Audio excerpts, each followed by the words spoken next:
6361. What is the minimum age requirement for the applicant who is seeking a student pilot certificate limited to gyroplane operations? A. 14 years. B. 16 years. C. 18 years.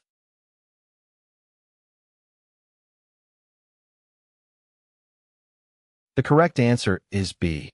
The minimum age requirement for a student pilot certificate limited to gyroplane operations is 16 years old. This means that an individual must be at least 16 years of age to be eligible to obtain a student pilot certificate specifically for operating gyroplanes. The age requirement is set by the Federal Aviation Administration, FAA, in the United States. It is important to note that this requirement may vary in different countries or regions, as aviation regulations can differ. Therefore, it is always recommended to consult the specific regulations and requirements of the aviation authority in your country or region for accurate information regarding the minimum age requirement for a student pilot certificate limited to gyroplane operations. 6384. How much solo time in a gyroplane is required to be eligible for a private pilot certificate with a gyroplane rating? A. 10 hours. B. 15 hours. C. 20 hours.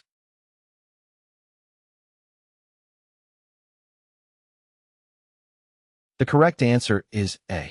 To be eligible for a private pilot certificate with a gyroplane rating, an applicant must have a minimum of 10 hours of solo flight time in a gyroplane. This means that the applicant must log at least 10 hours of flight time as the sole occupant of the aircraft, without the presence of a flight instructor or any other passengers.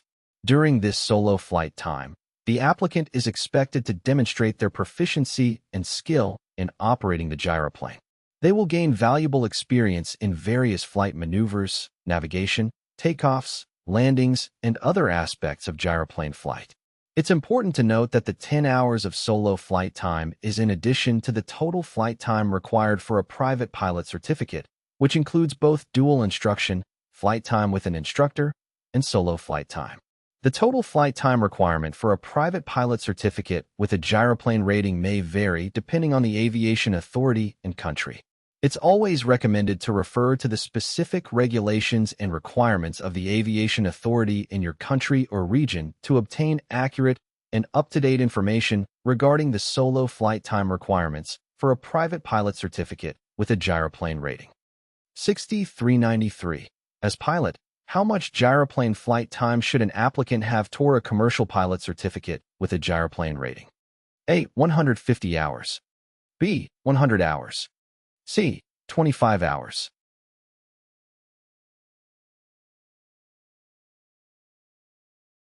The correct answer is C.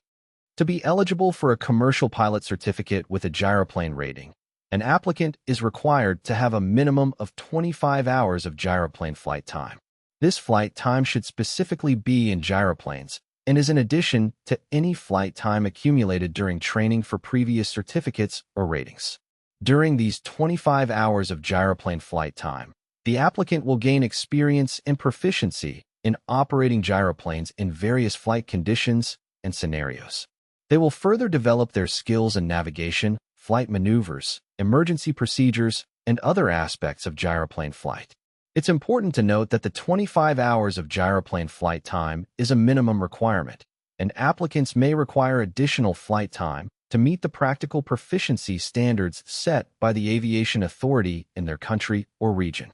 The specific requirements and regulations may vary, so it's always recommended to refer to the appropriate aviation authority for accurate and up-to-date information regarding the flight time requirements for a commercial pilot certificate with a gyroplane rating. 6350.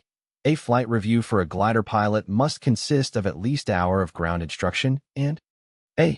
3 takeoffs and landings. B. 1 hour of flight training to include 3 360-degree turns. C. 1 hour of flight training or instructional flights, each of which includes a flight to traffic pattern altitude.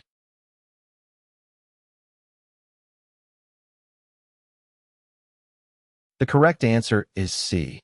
A flight review for a glider pilot must consist of at least 1 hour of ground instruction and 1 hour of flight training or instructional flights, each of which includes a flight to traffic pattern altitude.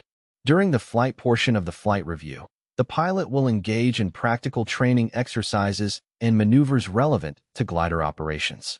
The flight review is an opportunity for the pilot to demonstrate and refresh their knowledge and skills in glider flying. It may include practicing takeoffs and landings, executing various flight maneuvers such as turns, stalls, and emergency procedures, as well as focusing on specific areas identified by the flight instructor conducting the review. By completing the flight review, glider pilots ensure that they remain current and proficient in their flying abilities. It serves as a periodic evaluation and a means to enhance safety in glider operations.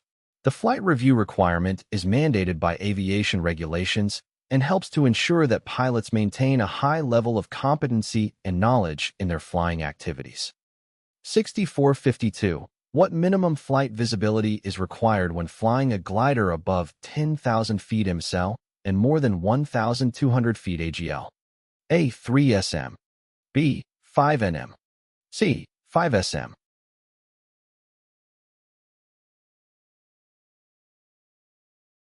The correct answer is C. When flying a glider above 10,000 feet MSL and more than 1,200 feet AGL, the minimum flight visibility required is 5 statute miles (sm). This means that the pilot must have visual contact with the surrounding airspace and be able to see other aircraft and obstacles clearly for a distance of at least 5. Maintaining adequate visibility is crucial for safety during glider operations, especially at higher altitudes where the potential for encountering other aircraft increases.